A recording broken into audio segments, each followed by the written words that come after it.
بار حضرت صلی اللہ علیہ وسلم لوگوں میں بیٹھے ہوئے ان سے باتیں کر رہے تھے۔ اتنے میں ایک دیہاتی آپ کے پاس آیا اور پوچھنے لگا کہ قیامت کب آئے گی۔ آپ صلی اللہ علیہ وسلم اپنی گفتگو میں مصروف رہے۔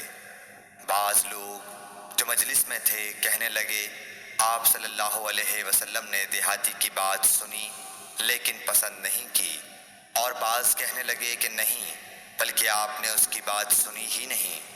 جب آپ اپنی باتیں پوری کر چکے تو میں سمجھتا ہوں کہ آپ صلی اللہ علیہ وسلم نے یوں فرمایا، وہ قیامت کے بارے میں پوچھنے والا کہاں گیا؟ اس دیہاتی نے کہا، حضور میں موجود ہوں۔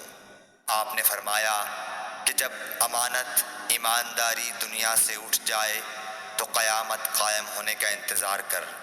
اس نے کہا، ایمانداری اٹھنے کا کیا مطلب ہے؟ آپ صلی اللہ علیہ وسلم نے فرمایا کہ جب حکومت کے کاروبار نالائق لوگوں کو سونپ دیے جائیں تو قیامت کا انتظار کر۔